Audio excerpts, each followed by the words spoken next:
Wake the fuck up, samurai. We have a city to burn. To know what I'm still standing, you just fade away.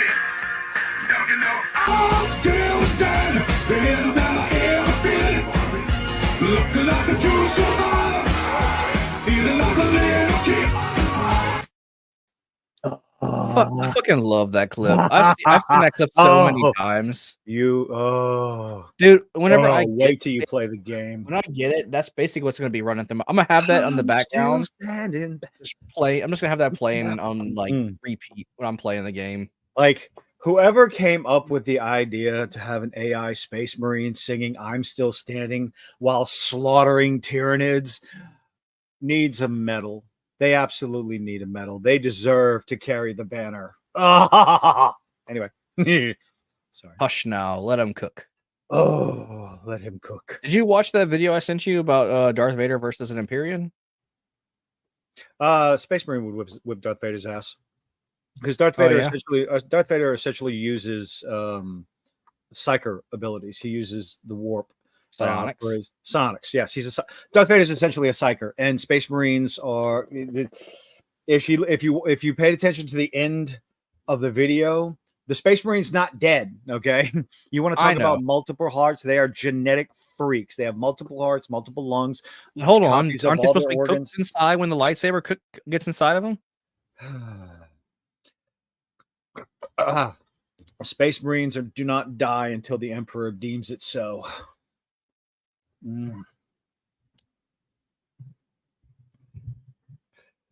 Space Marines get hit with plasma weapons and keep on trucking.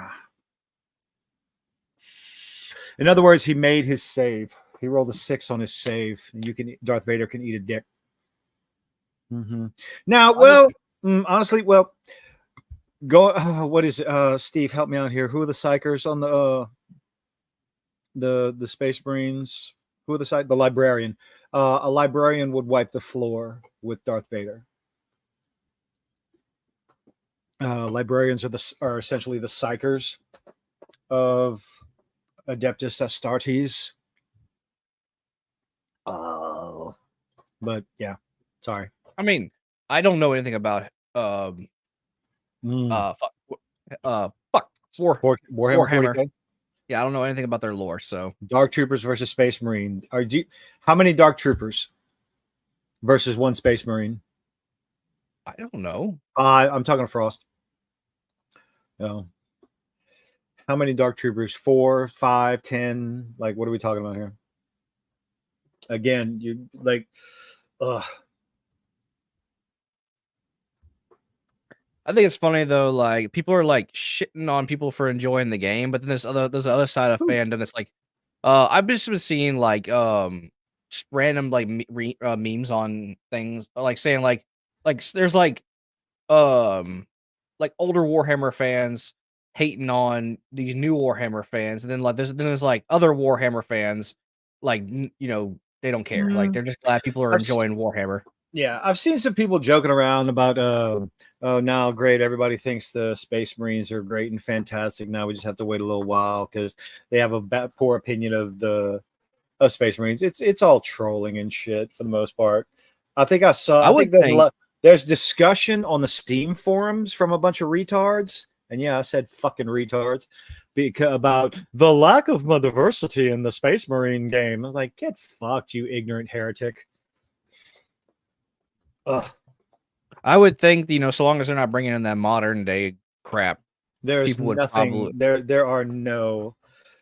This is not a quote unquote woke game. This is a fun game. And once you finish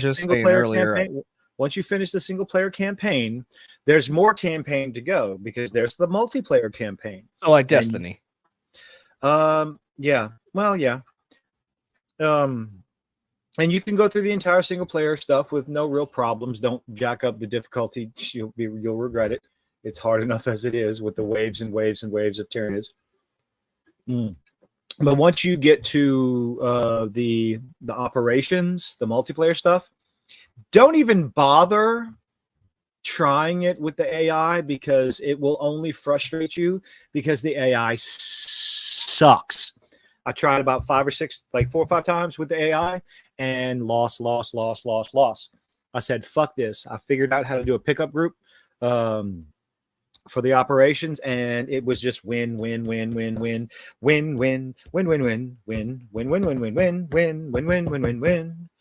the only way to get the really, really good stuff, you have to win. The Emperor does not reward failure. Yeah, I'm gonna be talking like this because God, it's such a fun Well, game. depending on how my finances go tonight, I will probably buy it tonight. Oh yes. I'm seeing about I canceled my vacation for tomorrow because we got shit to do. I canceled Thursday and Friday. I might, depending on how tomorrow goes down south, I'll see about Friday. And if that's the case, I'll join up with you because it's not a long campaign. You know, you're looking at 10, 12 hours, but it's very worth it. So it's the same. It's the same concept of like it's getting its gameplay in from like multiplayer more than it is. The story is fantastic. The gameplay is awesome. I mean, the gameplay is not complicated. It's just fun. Okay? It's fun. Use your gun, use your melee weapon, switch weapons, kill the Xenos, death to the heretic, purge the traitor, and let's go. Oh, good Lord, Steve. Depending on how things go down south. Yeah, that's what she said. Walked right into that one.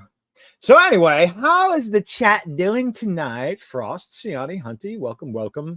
Hold on. Willkommen, bienvenue, welcome, come on in. Can't help it. I got them, so use them. You just fade away. Don't you know I'm still? I love that song. Sorry, I love it. Oh yeah, no, my friends use that sometimes in D&D when we play. Mm-hmm. So speaking of D&D, that's what we were doing before because we're in the middle of a quote unquote hurricane, which I saw this coming a mile away. It's where we are is not really that bad. It's nothing. It's a bunch of heavy wind. It's just rain. It's nothing that we don't normally see. Yeah, well, unfortunately, where it's going. Oh, I know. New Orleans is supposedly getting hit harder. Yeah. I know. That stresses me out, and we'll move on from that. It stresses me for reasons. So I need to distract myself. Which we will not reveal. No, believe me, I think everybody. Unless we get 10,000 views on this video, like during the live stream. Monetize that shit. I'm just joking, shit. I'm not DSP. I'm not going to sit there and go, "Come on, man, the tips aren't coming in. I don't know how I can keep on. I don't know how I can snort. I don't know how I can keep going on if the tips don't come in." Snort. Be thankful if you don't know who Darkside Phil is. Don't look him up. He's a parasite. Vile, putrid parasite that begs for tips and just, oh God. Anyway. So, besides the Beetlejuice movie, how the fuck? Besides the Beetlejuice movie, what else are we talking about today? I don't know. Well, see, well, the way I was thinking about talking about the Beetlejuice movie was by I'll go ahead and bring this up by reviewing it along with good old Grace Randolph. God damn it. Daxonar, how's it going? I know, because I figure she's retarded, so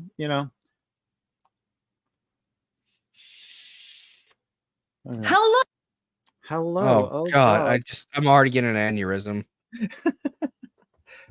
Well, is everybody ready? No. DSP makes great content for yeah. Oh god, his detractors that just hate him. They're not even going to talk to people that actually like him. Nobody likes you, DSP. Nobody like. I just can't imagine people like unironically liking DSP. Though I know I should be wary, still I venture someplace scary. Ghostly hauntings I turn loose. Beetlejuice, Beetlejuice, Beetlejuice. Did you That's ever from watch the the Beetlejuice cartoon, right? cartoon? Yes. Did you ever watch the Beetlejuice Fuck cartoon? yeah, I watched the Beetlejuice cartoon. Oh, it was fantastic. Oh yeah, I loved the Beetlejuice cartoon. The most. The ghostess with the mostest. Her face in this frame is scarier than my profile pic. Ah! You ready to jump right on into it? No. Oh, come on. Hello, and welcome to my Her voice spoiler hurts. review for Beetlejuice 2, a movie that, it does scratch that Halloween fall itch. It's not Pumpkin Spice the movie. I love you guys. It's not Pumpkin Spice the movie. Why the fuck is Knives Out there? Did anybody see Knives Out? What is the purpose of this? I don't know. I'm dying. I'm taking 1d4 psychic damage every time I hear her talk. Oh, she would be a problem for zoanthropes alone. Oh, should we just get past? No, let's see what she has to say. Like the first Knives Out, I would liken it to a really beautiful Halloween sugar cookie that you see in the window What? or at the counter, and What you're the like, fuck oh, is that she- looks good. What? What the fuck is She's she talking comparing about? it to. I don't know. She's comparing it to a Halloween sugar cookie. But it's so festive. And then you buy it and you're like, it actually doesn't taste that good. But you still, the whole experience of seeing it and getting it and looking at it and unwrapping it was. That was a really long, drawn out conversation for getting a cookie. Do we unwrap cookies still? Maybe the ones you buy in a gas station. I don't know. Individually. Individual cookies? Yeah. Good enough. And that's how I would describe Beetlejuice 2. We've all been there. You know what I'm talking Better about. than good enough, you dumb cunt. I think it was better than good enough. I liked the No. movie. Yeah, I enjoyed it. Nasally voice, yes. I thought the movie was very rich in atmosphere, very funny at times. But Yeah. By the also way, I know this is a bit of a surprisingly spoiler for everybody, guys, but here's your spoiler warning. R.I.P. Bob. He deserved better. Bob deserved better. I thought the movie was very rich in atmosphere, very Mhm. funny at I wanted times. to see what the last but thing also she said. surprisingly sad with what they did with Lydia. I feel so bad for Lydia. Huh? What? What? Lydia? Oh, Lydia. Surprisingly bad with what they did with Lydia. What? Okay. What did they do bad with her? I don't know. I heard something about her review that she has that I heard she called Beetlejuice sexist. It's like, did you watch the first movie? But Through her, Grace Randall? surprisingly bad. Yeah, there's a reason why I wanted to go through her video. Oh Lord, this woman confuses me more than the expanse of the 40K lore. She described the cookie. You're talking about picking up a goth chick. Hey, I mean, just be quiet, Steve. Oh my goodness. The movie also has some very clever ideas, but unfortunately is sloppy in executing them. Again, what? Do you think it was all that sloppy in execution? A little guess we bit. gotta- That was my complaint that I was telling you about that I had. I guess we're How gonna have to the- get into point by point. Yeah, I'll explain. There was only really one big complaint I had. Well, there was a second one, which is it's a big deal from the first movie, which I'm surprised that they skipped over.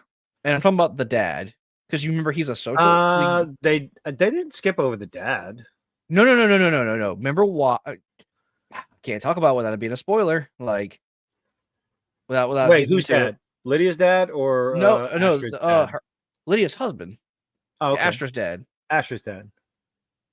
You know, oh man, like without spoiling it, I can't really Yeah, dude, we're gonna spoil. This is a spoiler, spoiler alert right there. You talking about he got lost in the Amazon? Yes, the boat went down and couldn't find his body. He got eaten by piranhas. Yes, but do you remember why people in the afterlife are social workers?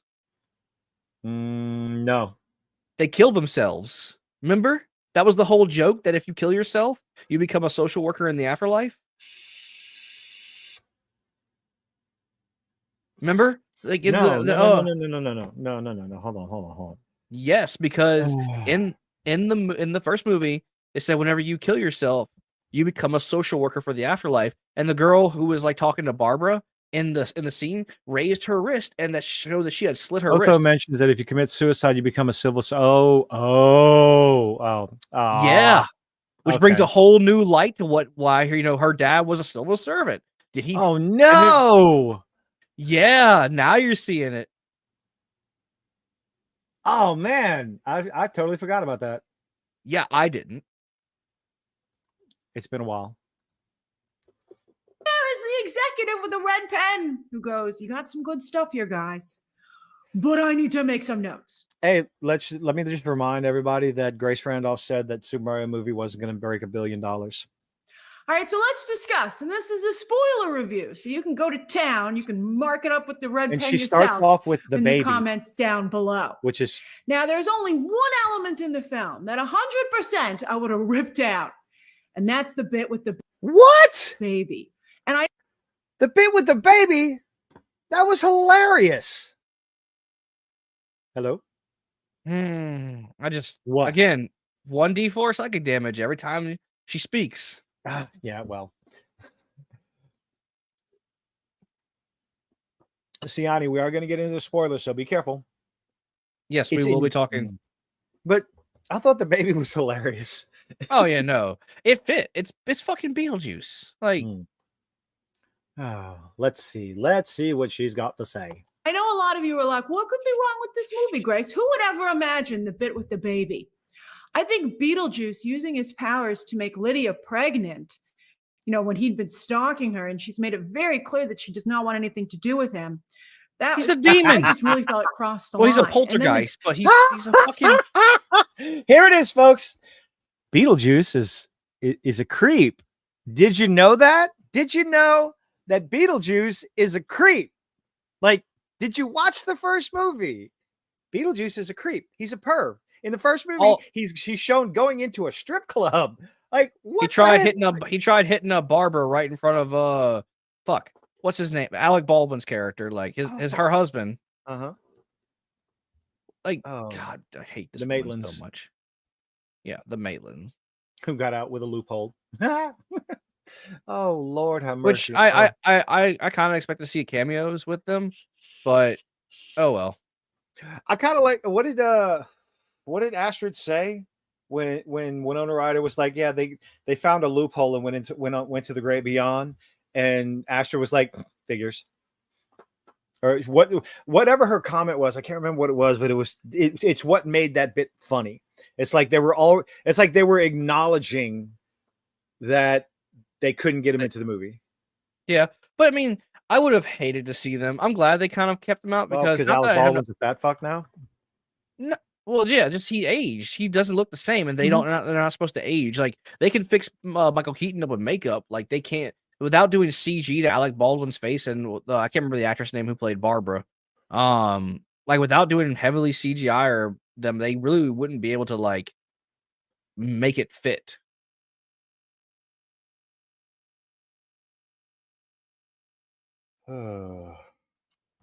Okay, let's keep going. The baby immediately comes to term, bursts out of her stomach in a tsunami of water, and then that wasn't water. That wasn't water. That was slime and grotesque nonsense because fucking Beetlejuice. And being a demon baby version of Beetlejuice, no connection to Lydia at all. I'm like, isn't Lydia the mom? That's the joke, Grace. That's the joke. That's where, like, what the fuck? And then it attacks Lydia, and it starts. No, gnawing at her legs. Hey, it's just like that. Which, by the way, she didn't even like acknowledge that he was like chewing on her. She's just like he had bit her like what 5 or 6 times, and she was just like, "What the fuck?" Like I'd have kicked it. Why didn't she? I was hoping she was going to kick the fucking baby. Like, why aren't you acknowledging this? Damn baby. Kick the baby, not the mama. Straight up brothel. Okay, sorry, Steve. Gnawing on her leg. And at first I thought it was just gumming on her leg because it's a baby. But no, apparently it has teeth already because you can see Lydia's leg all chewed up with blood and stuff. I just thought it was very disturbing. It's supposed to be, Grace. What is? It's supposed to be disturbing. Like it's just I'm listening to this, and I didn't think it was going to be this terrible. No, I did. It's Grace Randall. Again, 1d6. I mean, 1d4 psychic damage. 1d4 is about to move up. It's quickly becoming a D. Did you not watch the first movie? Do you not know? Maybe she grew up on the cartoons, not paying attention to the first movie at all, perhaps? That's stupid. Why would she do that? Why would you watch the cartoon and not the movie? The cartoon was made because of the movie. Look at the screen here. Well, in the cartoon, Beetlejuice and Lydia were friends. They helped each other. But it was a Saturday morning cartoon for kids and was still far more entertaining than any of the drivel that Disney puts out, and a lot more entertaining than probably what the Belch, better than what the Minecraft movie is going to be. Oh, here she's blonde and has peroxide brain rot. Yes, I know. What's up, Joshua? Now, luckily, Lydia gets herself out of there pretty quickly by saying home, home, home. I forgot that was a trick. I don't even remember that being a way to get out of the model. But anyway. You probably didn't watch the fucking first movie. The fucking movie!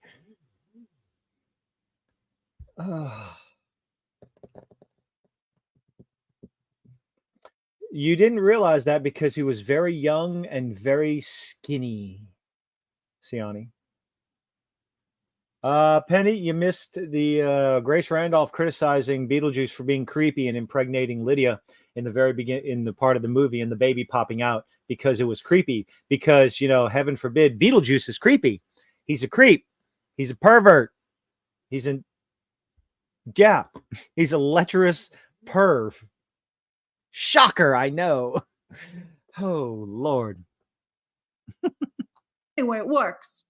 And she seems unfazed by the encounter. But in fact, I hate this woman so much. Oh, fucking hell. We're talking about it right now, Joshua. We enjoyed it. She seemed unfazed by her second encounter with Beetlejuice. No, Beetlejuice did not get to fuck. At least in this movie. I mean, okay, he did, but it was a flashback. No, he just snapped his fingers and Lydia was pregnant. Yeah, it was. I mean, he has otherworldly magic. He has powers, for crying out loud. That was shown in the first one. He gets to do things. Basically, imagine if you took the mask and made the mask an undead. That's basically what it is.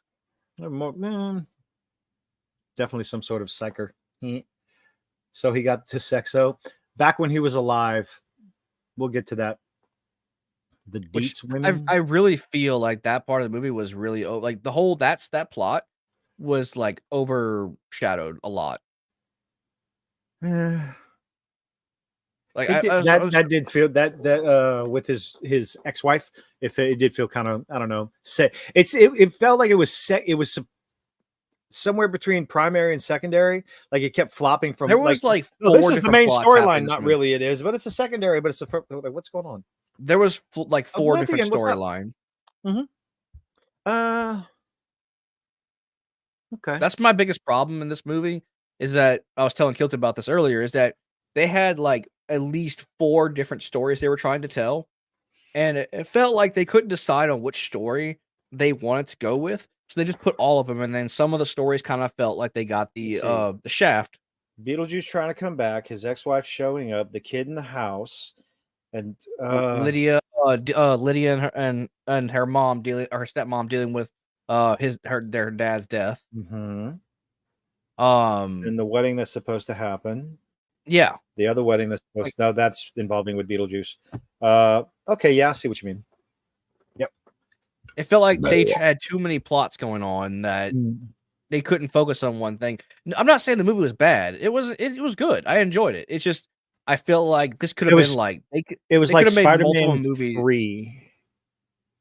Yeah, they could have made multiple movies with these plots. Yeah.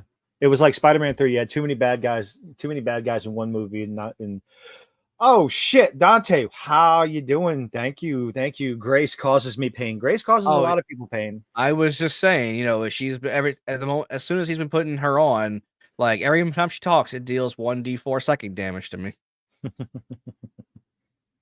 Dante, you're awesome. Welcome. We're not talking. You okay there? The record scratched in my brain. Okay, it happens. Stumbled. So yeah, I see what you mean. So many plot points going on all at one time. Some of them felt a little rushed, a little underdeveloped. But Danny DeVito was in the movie. Yeah, I by the way, that wasn't Danny DeVito, sir. That was not Danny DeVito. That was Frank Reynolds. What? The character he plays in It's Always Sunny in Philadelphia. Okay. His first fucking lines was "Goddamn foreigners."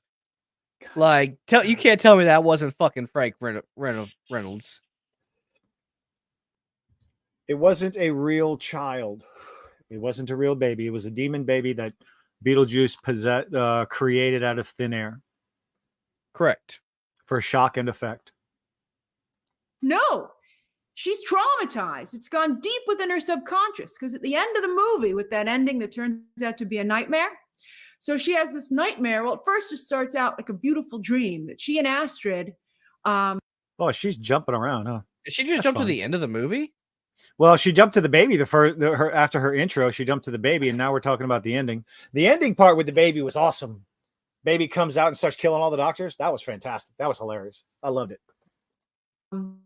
Nice and grotesque. We'll talk about it. But she and Astrid, are going on a trip, and Astrid sees this cute guy and gets married, and you're like, what's happening? Because like everything's moving so fast, and she gets married, and then she's giving birth in like this beautiful like European hospital, but like who has that kind of a viewing area for that? It was like all very surreal.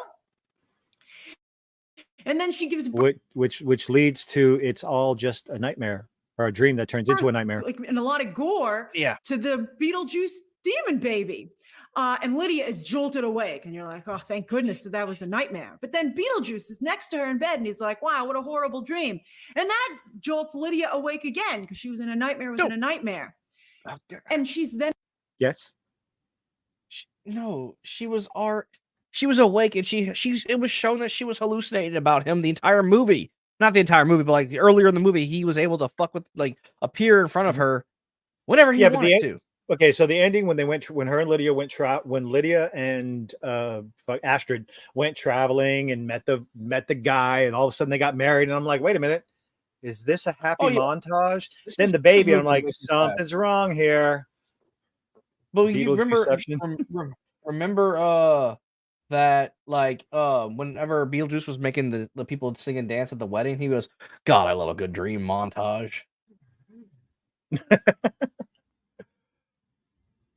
Beetlejuiceception.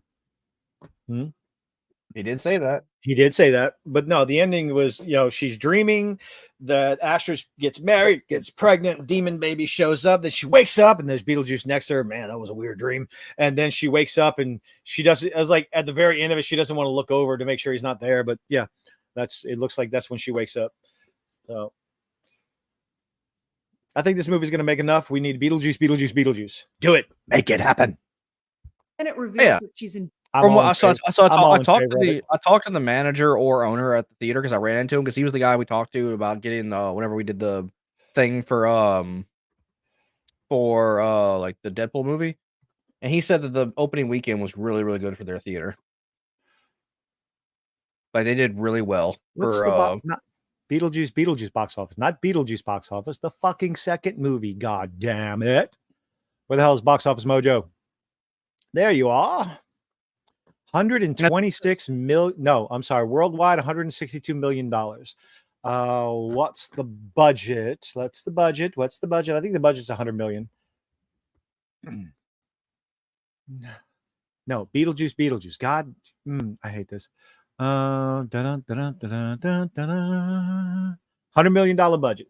So if it's got some decent legs, and if it goes into October, it'll make a profit. I hope it does good because I was enjoying the movie. It's mixed.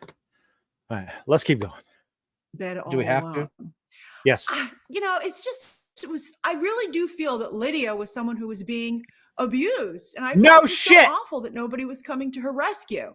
Because she's made it clear she's never been interested in Beetlejuice. She's not interested in him now. Throughout, Ladies and gentlemen, Grace Randolph. Like you don't know who Beetlejuice is.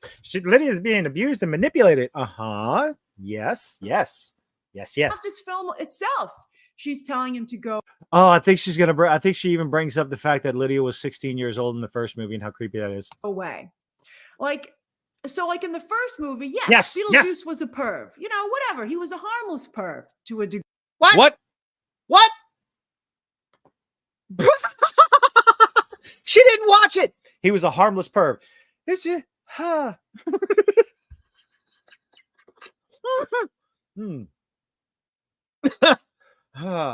a professional human exorcist is abusing humans. No.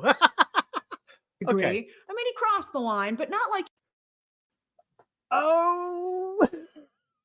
Okay, I'm all right. He Are tried you? to marry a 16-year-old Grace to become human again, but no, he wasn't. No, what? No, Beetlejuice was the bad guy. I mean, come on. Oh, harmless perv. Harmless perv. The quote. There you go. Harmless perv. Oh, what's a harmless perv in her? I don't think I want to know. I don't know. Let's keep going. he does here. Here, he's long-term harassing someone. And I feel, he's stalking Lydia here. It's revealed for 30 plus years. And I think he's done real emotional damage to her. I think that's why she can't have a healthy relationship. No. She can't. It's because she sees dead people. He only started showing up recently.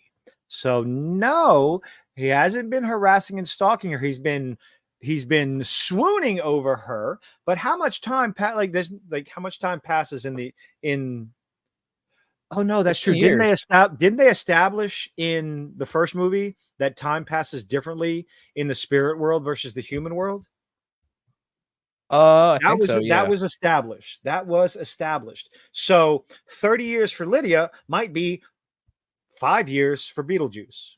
You see? So, okay. He's been stalking her. No. Lydia was only able to. Oh, he's see been her running a his couple own times. business. That's what he's been doing. Yeah, he's the call center, whatever the hell that is. It was his poltergeist. It's his bioexorcist. Oh God, that is what. Okay, that was the call center, the bioexorcist. He became okay. legit. He became a legit bioexorcist versus a freelance one. Kill. Oh God, kill the new husband. I'll possess her and get her to do some questionable things and post the pictures online. Yeah. Yeah. Bioexorcist. Oh. With someone else.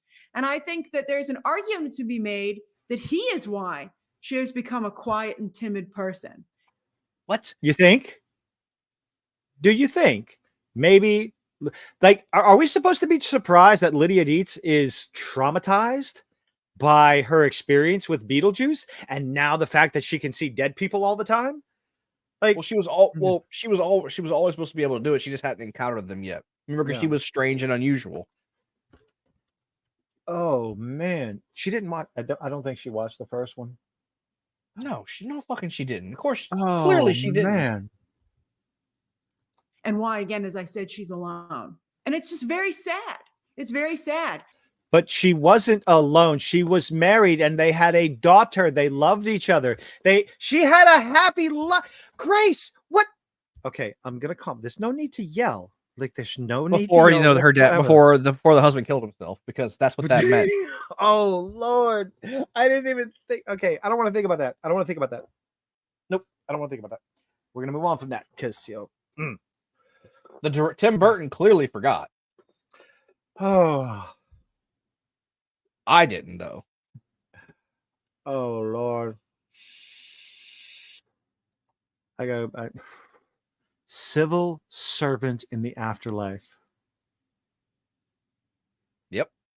He was a civil servant. That meant he killed himself. Was he a civil servant? I mean, he just ran the gate. Oh, yeah, he did. Okay. Yeah. Oh boy. He Okay. threw himself into piranha infested. That's my headcanon. He threw himself in piranha Oh, infested Lord. waters That's your fan fiction. Love you, Siani. by the by the rules of the first Of the- movie. It is not fan fiction. I know. I'm just picking. Oh, what's up, Byron? Oh my goodness. Oh, Grace Randolph.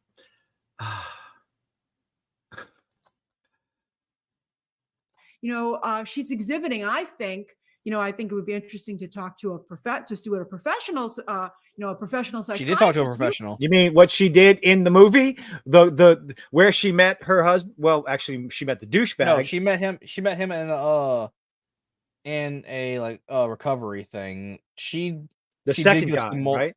Yeah. She did go try and go to therapy after her husband died. Yeah. So she was in therapy and she was living a happy life till the husband, she lost her husband, and then she went into depression and all the other stuff happened, went back into seeing ghosts and all that other stuff. Oh my Lord. She's alone. What?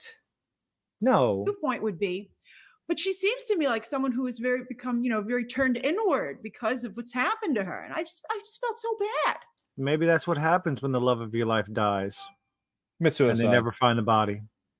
Yeah, you keep it up. And then on top of that, And Minecraft. It's revealed that her current boyfriend, Rory, and also her manager and forced fiance is why does everybody want to marry poor Lydia? And she doesn't want to marry any of these guys. But it turns out he's a She con wanted to marry her artist. husband. Yeah. I mean, again, we're just going to gloss over. We're going to gloss over Astrid's dad and how happy they were.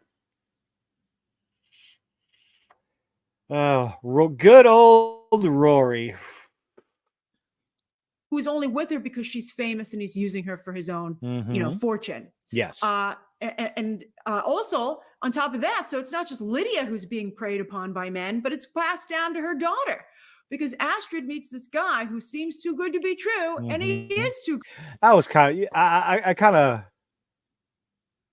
when she manipulator. started, huh? Called being a manipulator. Oh yeah, but once she made that, she did that incantation. And they walked in. I'm just like, no, this isn't going to go well.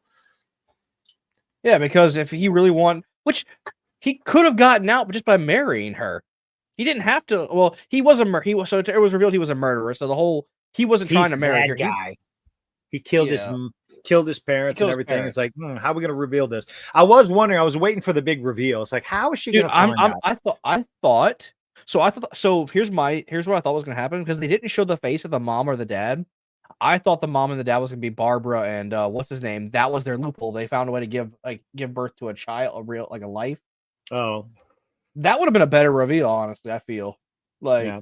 See, at first, my first thought was that the mother and father, it was like one killed the other and then killed the kid or something like that. That was my first thought because they didn't show their faces for obvious reasons. That's glaringly obvious. The juice is loose and oh God.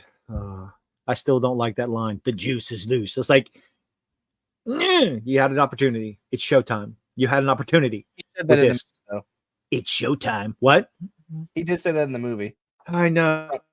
It just wasn't in that it's showtime. It should have been. It's showtime.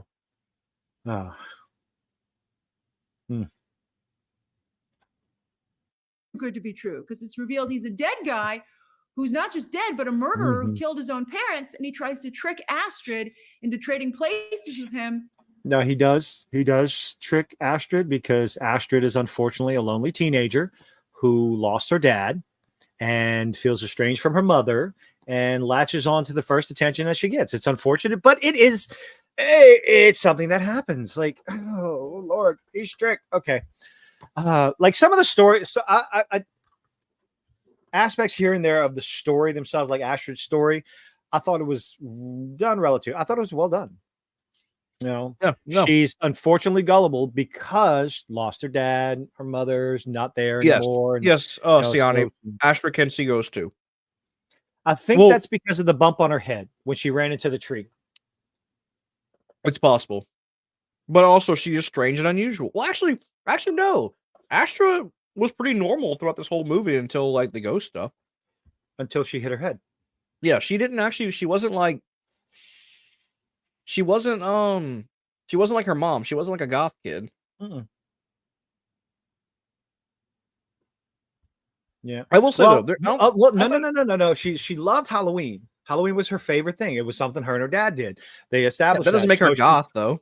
well, she was still strange and unusual with the Halloween stuff. And then, when dad went missing, Halloween was no longer her favorite time of the year.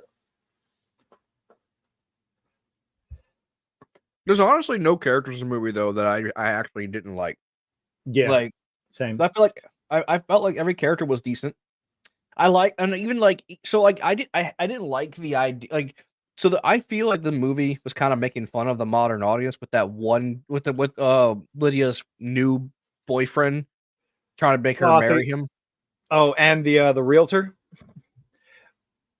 Oh, the realtor that's the same kid who was in the original movie, dude. No, I know the realtor is the same actress, but talking about and they made No. they made fruit salad because it's healthier, and then the fiance, Lydia's boyfriend or whatever fiance was going out to get healthier food carrots, for trick-or-treating, carrots, and because it's always got to rain. So real quick, Frostfang, I don't think she said anything about a boy falling for a girl. This scene right here is a boy manipulating a girl. This isn't falling in love. Yeah. This isn't falling. No, this is absolute. This is the bet. Like, he is manipulating her to get what he wants. He's evil. He killed his parents and wants to come back to life. Yeah. 100%. Yeah, he is trying to. He are not a good person. He wants out of being dead. Which, honestly, if he had just told her that he wanted to marry her, he could have just married her and killed her after. Honestly, it would have been so much easier. Yeah. In the underworld, so that he can go back to the world of the living, and you're like, whoa. Like the only good guys are the dead guys, Lydia's. Oh dear, oh dear, oh dear, oh boy. So everybody. No. We're gonna let Grace finish, okay? Do you think she's gonna bring it up? Do you think she's gonna bring it up? Okay. Oh, of course not. X and the character of Charles. We'll talk about Jeffrey Jones a little bit. Okay. Bring it up. The character of Charles. Jeffrey Jones is Allegedly not so much. Jeffrey Jones is the actor that plays Charles, I guess. Jeffrey Jones. Yeah, he no, he's not a good person. Yeah, go look up. Yeah, he's a That's why he was in this movie. They found I will say they found a creative way to keep his character in the movie without giving him credit, which I liked. Yeah, they did claymation of the plane going down, and I thought, I like the ridiculous nature of his death because of what he did. Probably they gave him a shitty death because of what he did in real life. I don't know about shitty, but it was intentionally over the top ridiculous. So he survives a plane crash, and then the plane's sinking. Everybody he avoids the plane crash. He avoids drowning, only to get eaten by a shark. It's the top, and it bites off the top half of his body. So for the rest of the movie, when you see him, he's just walking around with this big bite off of his torso, and every time he talks, blood squirts out of his esophagus. His spinal cord. His esophagus is gone. Yeah. It's just, oh Lord. So yes, the character of Charles is given reverence. The actor, yeah, look it up if you want. His middle name is Pedro. Just put it that way. Even Kathy, who coming back for this movie, she was a pretty good character. I liked her. She was. Which one was Kathy? The mom. Yeah. I'm not surprised. I'm not surprised with her ending. Kathy is the name of the actress. I don't remember what the mom's name is. I don't remember what her name is. I'm just saying, her name is Kathy something. I can't remember what her name is. Sleeping with Prince Valium. She was sleeping with Prince Valium in the first movie. Oh yeah. Mm-hmm. Yeah. The designer drugs and stuff. Which her death was I thought it was fitting because she is just ridiculous, and like her death needed to be ridiculous if she was gonna die. And I thought that was funny that her stupidity got her killed. Yeah, and I like what Jenna Ortega says. Like, your art's going to be worth more than now that you're dead, and that actually excited her. It's like, oh, good lord, yeah. So the entire Yeah. time she's been dead, she just would not accept it, no matter what. But the moment she hears that her art was gonna double in value, now that she was dead, she was like, "Oh, okay, I can live with this." I'll be right back. Hold on. Oh, Uh, But overall, like this, I really enjoyed this movie. Like I said, the only negative things I have to say about it, like I was saying before, is that, like I said, it was too many plots. So we'll list off the plots. So the first plot that we get in the movie is that Beetlejuice's ex-wife, who was supposedly she's so bad that even the underworld had to like lock her away. And like because she had the ability all over the place. we did. She has the ability to eat souls. She's a soul sucker. Yeah. I mean, isn't that most women? That was the joke. I know. And so she can eat souls, and it like makes you it even kills the dead. So it's like once you're dead, you're dead. Dead. Double dead. Dead. Which, like I said, and then I thought that was gonna be like the kind of like the running part of the movie, but that was just pushed to the back burner. Like that was like I don't know about the back burner. It was just happening simultaneously. So then you got Beetlejuice wanting to become human again. Yes. Well, actually, I think. Well, no, that one just kind of happened because Lydia. Yeah, he saw an opportunity. He saw that was an opportunist storyline. Oh, and then Lord. there was the whole like them trying to like deal with Charles's death storyline. Joshua, you can say that all you want to, but it was a wasted opportunity to say it's showtime. So no, you are wrong. Everyone's wrong who likes the juice is loose line. That's a terrible line. It should have been period. It should have been it's showtime, because that's what it should have been. Anyone who says otherwise is just wrong. So there. Anyway, you're just trying to delay the movie. The still got 22 minutes left. We could just talk about this without Grace. That is a thing we can do. Astrid and Jeremy. Let's see what. Well, let's go. We'll go over the story beats later. Let's go. Come on. But there's a line early on in the film where Delia says there are no men left in the Dietz family. It's okay. A strong line. It's a powerful line. And I didn't write that line. It's a powerful line. How is that a powerful? Okay. I'm confused, but okay. I didn't choose to make this movie focus on the Dietz generations of women and how many of them are preyed upon consistently by men. Oh. So the mother here was not preyed upon by men. She was married to the character of Charles, was a loving, caring, supportive husband. She was not preyed upon by men. Lydia had a loving, caring, supporting husband who, according to the lore, according to the rules that were set forth in the previous movie, killed himself, although his body was lost and never found somewhere in the Amazon. Loving, caring.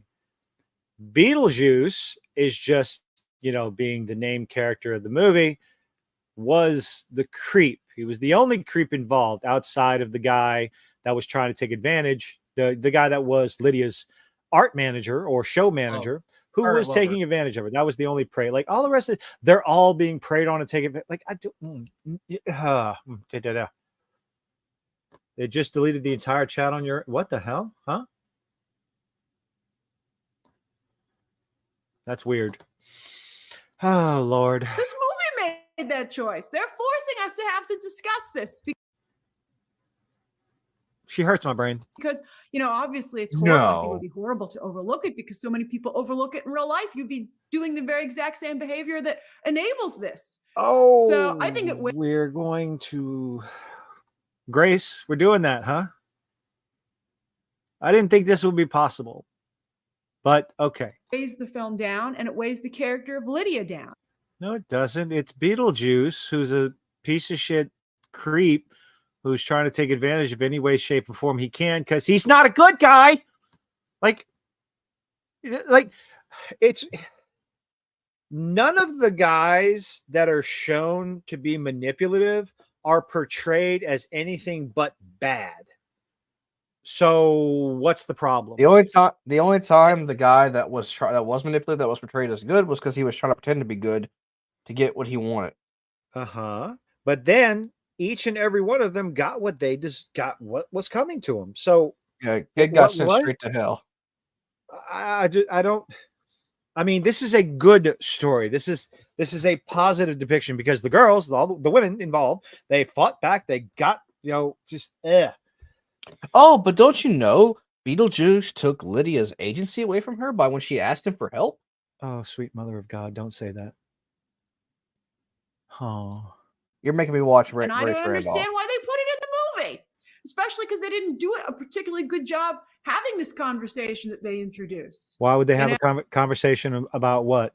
The movie portrayed it as bad. The movie portrayed it as bad, and the bad guys, the guys that were trying to manipulate Lydia and Astrid, they got what was coming to them. What are we talking about? What is this criticism? Now you're like, who snuck vegetables into my Halloween cookie? But you don't even get any nutrition. But since it is in the film, how are we going from men manipulating women to complaining about vegetables in Halloween candy? What is this jump? So the film, she's doing D20s of psychic damage now. Another line that really stood out to me, again by Delia, Catherine O'Hara is so good here, is that Yes, Catherine O'Hara does a fantastic job. In her role again. She asked Lydia whatever happened to the tough little goth girl that she'd once been. And I thought that was such a powerful line. And I would have wished that Lydia had returned to that, at least to some degree, by the end of the film. You want to take this? I mean, what? Just no. Wait, so she's saying that, okay, the context behind where's that little tough little goth girl that I raised so much? In context, it's about the argumentative teenager who was always arguing with her mom and fighting back against her mom, the disagreeing and all this other stuff that Lydia was as a child. That kind of went away for a little while. Wasn't as headstrong and everything for whatever reason, probably because of the trauma and losing her husband, because that's traumatic, Grace. But by the end of the movie, no, I think Lydia does come back into her own. I don't know. Did I miss something? No. No. God, I fucking hate this woman so much. Oh. To get her self-confidence back, to see the old Lydia. And instead, it's her daughter who has to get her out of the loophole, in the marriage contract with Beetlejuice. And Lydia just continues to be dragged around in this movie, being all stammering. And her daughter didn't get her out of the contract. Beetlejuice fucked up and got himself out of the contract. Well, her daughter learned the loophole in the contract, so that did help because she read the book. Yeah, but still, like the police showed up. Like, well, no, they didn't do shit. Actually, never mind. Yeah, because Beetlejuice kind of froze them all, froze them. Yeah, freezed them Makes all. The differ. Why do they not have powers, but he does? He's the ghostess with the mostest. I guess. Shadow of Jeffrey Jones. Good Lord. Horrible about that. I would have just preferred to see Lydia like she was in the original film or in the animated series, right? What did she do? One of these things is not like the other. One of these things just doesn't belong. The Beetlejuice cartoon is above and beyond separate from either one of these movies. Okay. It was a Saturday morning cartoon to entertain kids, and it was fantastically done. But it should not be. If none of y'all ever watched it, you should go watch it. Yeah, if you haven't watched Beetlejuice cartoon, go watch it. It's worth it, even as an adult, because it was just good. It was still good. Nice and wholesome with Beetlejuice in it, which was like, even watching it as a kid, I was just looking at it, it's like, oh, yeah, this is kind of confusing, but still good. Yes, Beetlejuice was a cartoon, Penny. Yes, it was. Bum bum bum bum bum bum. But yeah, these two should not. These this is no two different universes, two different. Lydia really didn't do anything in the first movie. Hell, I mean, it was like, and the whole point is that like the Deets are trying, not the Deets, the Maples were trying to get Maitlands were trying to get people out of their house, and then they needed Beetlejuice to like help them out because they weren't scary enough because they were like the typical like red picket or picket fence family. You know, like they didn't have any experience with this shit. All Lydia did was just be she was the mediator between the Maples and the Deets. Maitlands. Maitland, sorry. It's right there on the screen. The Maitlands influence. I'm sorry, okay. It's again D20s of psychic damage at this point. I'm immune. I watched Velma. Whole point is like Lydia didn't do anything fighting. Like, in fact, she didn't have any in fact, it was Barbara who took Beetlejuice out at the end of the movie when she dropped a sandworm on him.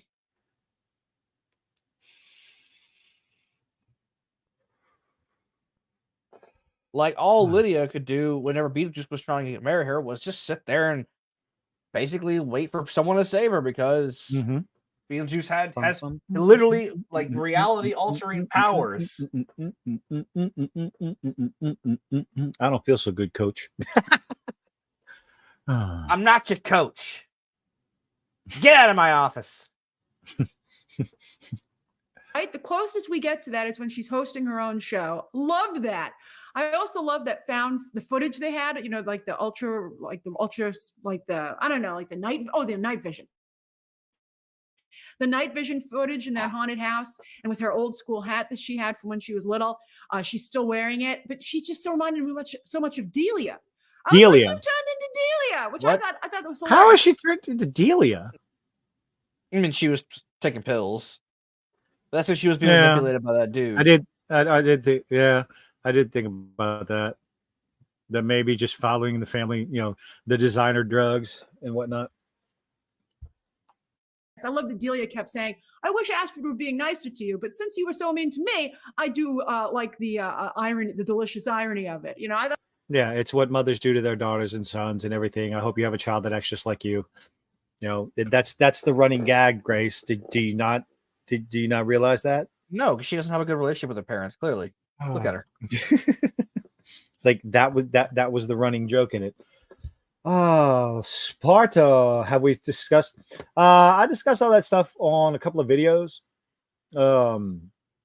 Most of the stuff we talk about on Wednesday nights deals with movies and TV shows because Hoshi is not in depth with all that stuff.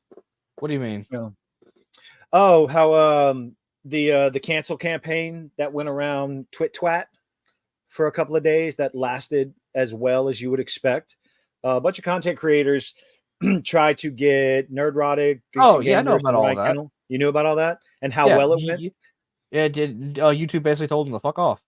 Well, in so many words. I said basically, not literally. You have fucked up my algorithm on YouTube, sir. You're welcome. So now, like, I get like Ryan Kennel and Nerdrotic constantly on my feed.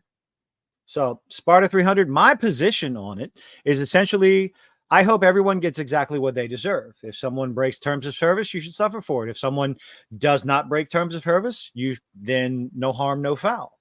So I've been following those guys for over 4 years, and they have opinions. Some of them are harsh. They call people names, but I personally have never seen anything actually racist. The problem that a lot of these individuals that went after their channels, I don't think they genuinely understand the actual definition of what racism is. No, they're just Disney supporters. Also, as it's come out with Star Wars Explained, they're coming across as more and more just jealous of other people's success. They have 800,000 subscribers, and I had to go back 3 months to find a video where they got over 100,000, and most of their videos for the past 3 months have don't even break 50,000 views. That is not good for a channel. So, yeah. They went out. Star Wars Explained went after Star Wars Theory because Star Wars Theory had the wrong opinion about the Acolyte. Pure and simple. That's it.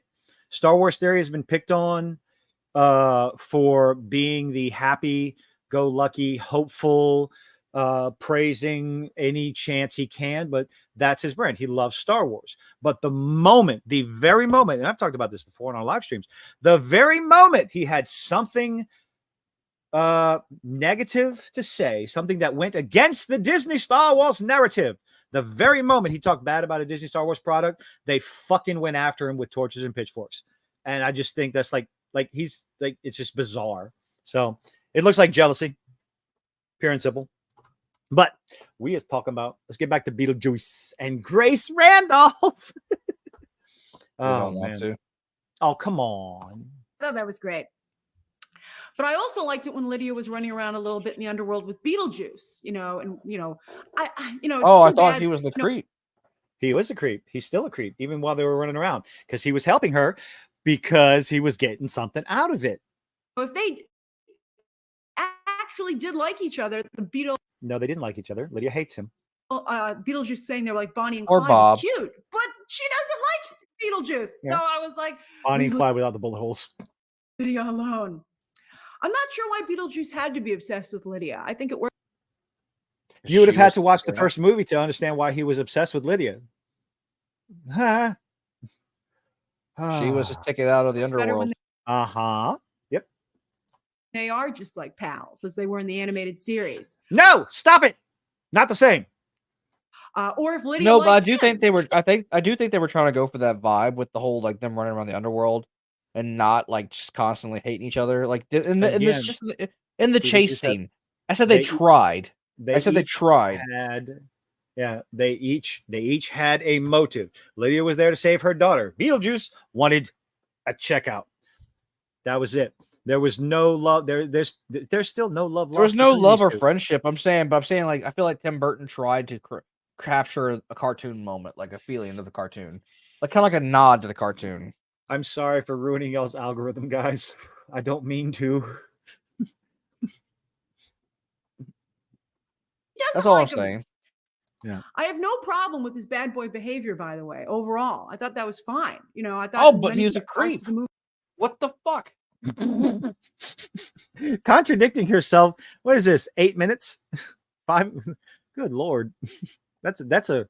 I wonder if that's a record. It's probably not a record for her. It worked really well. And I loved it, for instance, when Delia, who dies, says, she's like upset that she has to wait online in the underworld. And she's like, I know people. And she realizes that in the underworld, the person she knows is Beetlejuice. And she summons him to get insider treatment. That was a great Beetlejuice interaction. And I also thought that was pretty cool. Yeah, she's like, I know people. Wait, do I know people? Oh shit, I do know people. I do know people. By the way, mentioning that she's like, does global entry work down here? And I thought that was hilarious. I thought that was so funny. I love that stuff. I think Beetlejuice works best when it highlights, the mundane of the underworld. That's how the first movie worked so well. And I think that's when this. I'm glad they kept with that theme, the mundane nature, the fact that it's like, nope, you still got to get in line. There's a process, a procedure, people you got to go to, got to talk to, get in line, pick a number, all that other stuff. This is basically purgatory. No, Beetlejuice he's not a CEO. He owns his own company in the afterworld. Yeah. He's a demon that, if you say his name 3 times, it summons him. So second movie also does the best. I just didn't see why he had to be harassing Lydia for 30 years. It was sad. We already went over that. We're not talking about it again. The movie is definitely overly complicated, which is frustrating, particularly when. Hey, look, we're not going to disagree with her on this one. They have a great thread already there, which could have been a streamed down storyline with Astrid. Maybe break it up into 2 movies instead of cramming it. I feel like Tim Burton felt like he wasn't going to get another movie, so he tried to put many of the movie ideas he had in this movie in one go. Yeah, he's Penny. He's not a CEO. He's just saying his name 3 times, summons him to wherever you are. At least that's what this movie puts in. The cartoon did that too. Yeah. So, and he's able to get around Well, again, imagine if you put the mask on a zombie and or a dead person, and this is what this is. That's what Beetlejuice is. Yeah, as in Well, Jim Carrey's mask. Yeah, Jim Carrey's movie, which I'm pretty sure this movie came out before The Mask, didn't it? The original movie, like, Hmm? the original movie came out before The Mask, right? I have no idea. Oh yeah. Oh god, yeah. Doug coming in with a $4.99 super chat. Thank you. Can't believe there's another Beetlejuice. Hollywood is truly creatively bankrupt.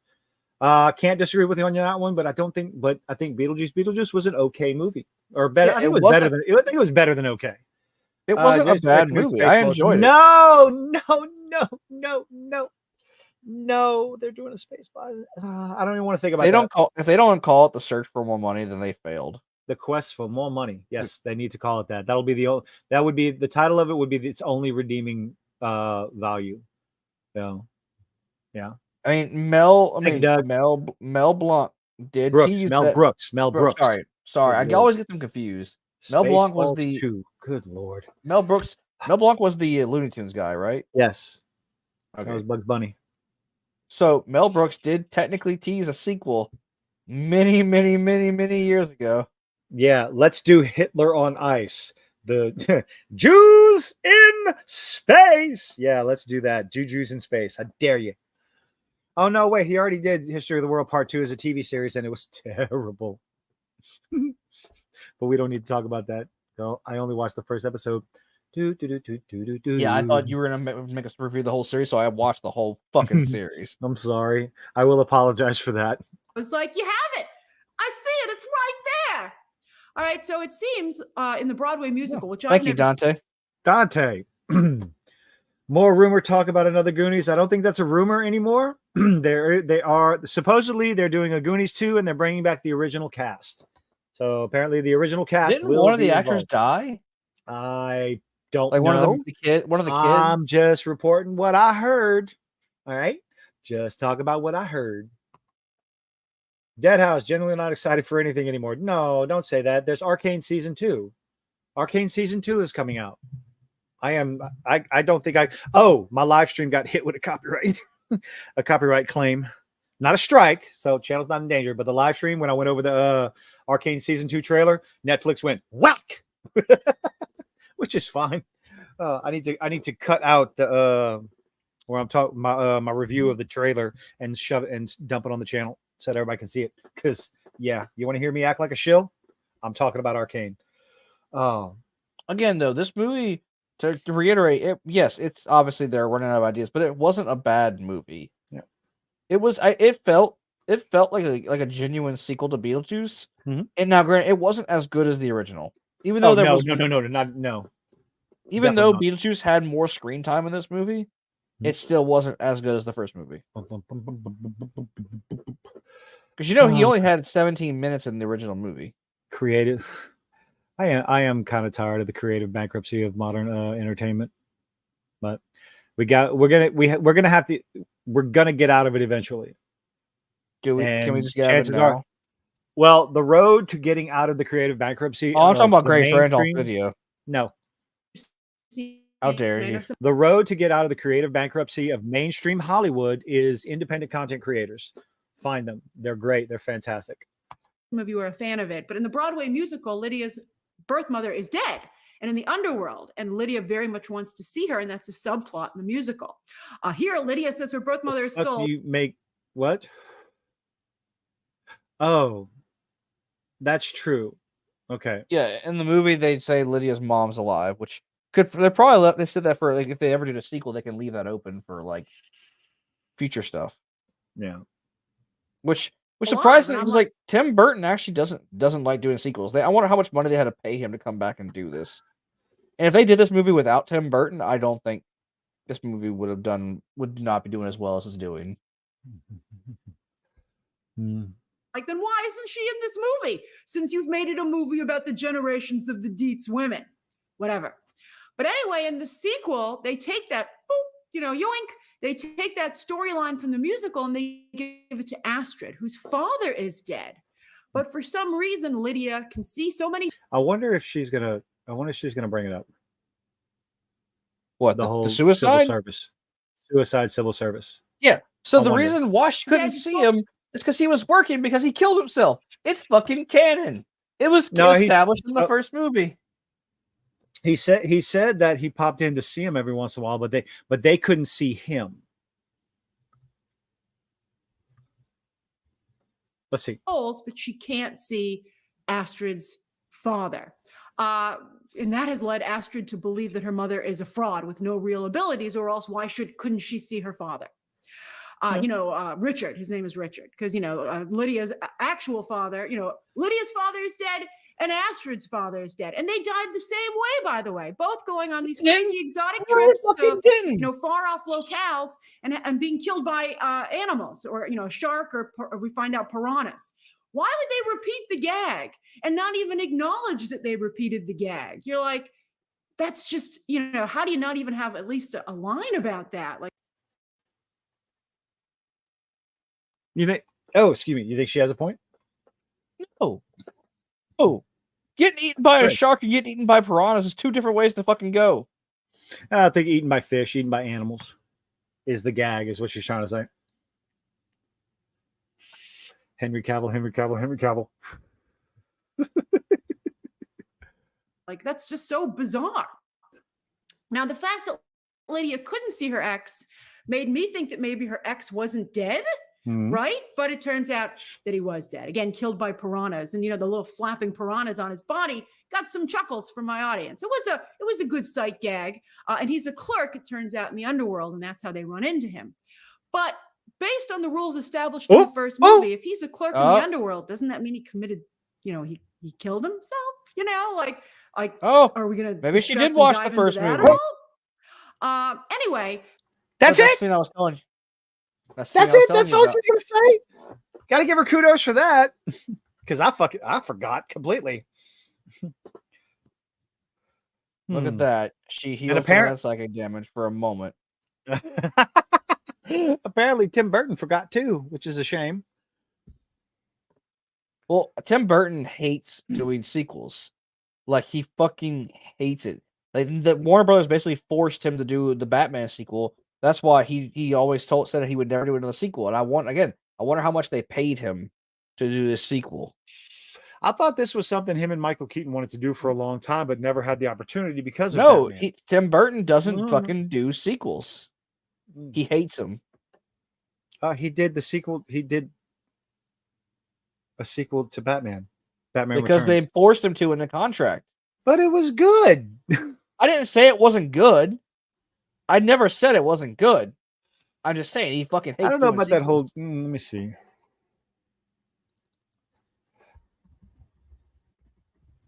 Don't you know? I'm still standing. Better than I ever been. Let's see. Speaking to Collider, Burton was asked if there was another film from his blah blah blah blah from his extensive catalog that he would like to develop for a sequel for. Burton responded, "No. In fact, I think it would be the opposite in a funny way because I've done that a little bit." Huh? Okay, that doesn't really say anything. Doesn't want sequels or reboots. I've done sequels. I've done other things. I've done reboots. I've done all. Maybe he just doesn't want to do it now. I don't know. That didn't help. That search didn't help. Okay. Get off of Twitter. All I see is Space Marine stuff on Twitter. The reason Astrid is in the underworld in the first place, again, as I said, is that she meets this boy who is too good to be true. Jeremy. And I knew his parents were dead as soon as we saw them when they wouldn't show their faces. I was like, those two parents are dead. Thank you very much. But I thought that they had died somehow and he had used the Book of the Dead to bring them back to life because he didn't want to let go of his parents. But apparently he really wanted to let go of them because that was a good twist that he was that. I can't do this. You're right. Jeremy and his parents, a better story. Let's jump ahead a little bit. All right, so there's your story. Why couldn't Lydia be co-parenting with her dead ex, which would be such a Lydia thing? What? Because he was working, because he was dead and gone. That would be an interesting story, actually, if she was able to see Astrid's dad and co-parenting. How do you think that would have gone over in a Beetlejuice movie? They're co-parenting together, but he's dead, she's alive. He wouldn't be dead because she would just marry him and get him back, marry him from the dead and bring him back, like Beetlejuice. Well, That's something. Apparently, That's a fucking loophole. Apparently, you just marry the living, and you get out of being dead. I'm not gonna say hell because it's established there is a hell in this world. By the way, for anyone curious, The it is Shadow very of established. Charles. Do we have to talk about Charles? Let's see what we got. A better ending, rich atmosphere. I will say this: I did like the look of everything. The Yeah, it cinematography. felt like I it did felt have like a the original problem with movie. all the panning shots. Like at the beginning of the movie, they're going through The model. the credits at the beginning, going through the model, going through the town, and then when she's riding on the bike, it's following her around through the town. I think was that filler? Was that just happy go lucky going along like that? I don't know. Nice fucking model. Uh-huh. Connecticut town, the underworld. Let's see. I want to see what she says about the underworld. Love it. And then, of course, we went back to the underworld, which, by the way, we entered with this artist who was leaving Delia's exhibit because it had been canceled due to Charles's death. But he died the exact same way that Joe does in Pixar's Soul, falling down a manhole. Okay, and what? So Why is that supposed to matter?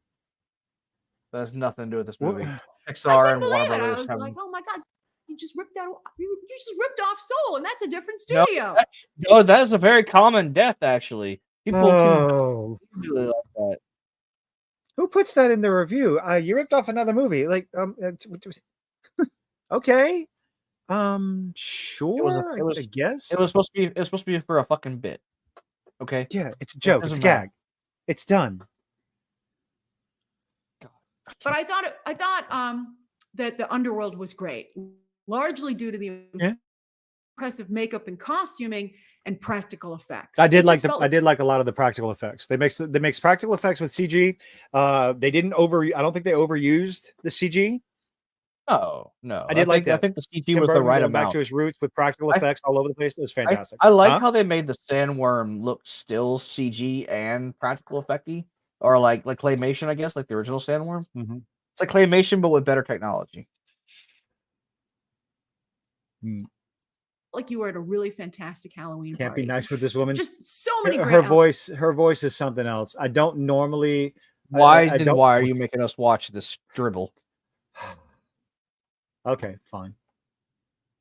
So instead of listening to her, I will go through her bits and we'll discuss the things that she's talking about. So she's on the underworld. We already talked about the wonderful use of practical effects in it. So let's get back to what you were talking about, the number of story plot points going on. So the first one you brought up is Beetlejuice. I liked how they did that little recap of how Beetlejuice died. He was a grave robber. Yes.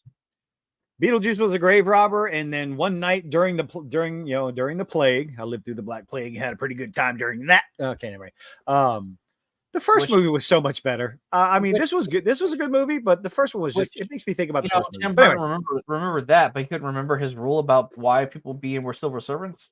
Yeah. So one night he's grave robbing, and a woman approaches him. A woman approaches him. Beautiful woman. She's got a mask on and everything, and they get married, and they have lots of kinky sex.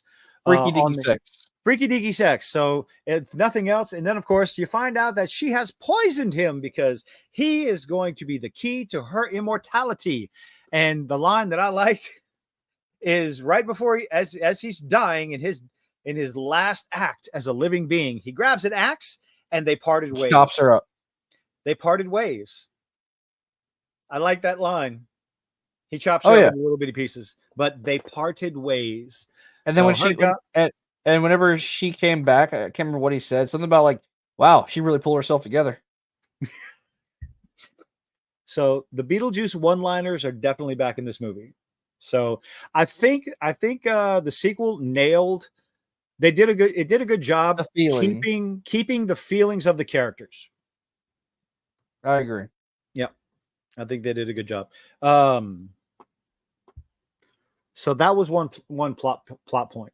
Now, so ultimately, what do you think the underlying story of the entire movie was? I mean, I think or realistically, it was just a whole bunch of plot points getting no, smashed together. no. I think it was just the core purpose of the movie was Lydia trying to rekindle her relationship with her daughter. That was Yeah. the core of the movie. Hmm. And then just supernatural hijinks happened to come in. I think the original plot was maybe like Beetlejuice was gonna like try and seek Lydia out for help whenever his ex-wife returned, but then that idea got scrapped for the object of like rekindling the relationship between her and her daughter. Yeah, I think the way they ended uh his ex-wife and whatever that other guy's name, Rory, With a let's see, sandworm. with the sandworm was just like a little I don't It's know. how they beat Beetlejuice. Anticlimactic. Oh, it's a little anticlimactic. She shows up and then Yeah, the I sandworm. said they pushed her to the back burner. She had like 10 minutes of screen time. Like we thought this character was going to be a lot more important than she actually was. Yeah, And it turns out she's just kind of there. Can't disagree with that assessment. So let's see what other. Of course, Beetlejuice again trying to come back to life by marrying a mortal woman. So that shows up simply to take advantage of Lydia trying to save her daughter. And her daughter is in the underworld getting taken to the afterlife because some despicable man is abusing her, although he's dead and a murderer, so he's a bad guy. He never actually did anything to abuse her. He just he tricked her. He tricked her. That's abuse. Remember? That's abuse. Preferred the ex-wife angle. If they did, I think maybe doing more of that.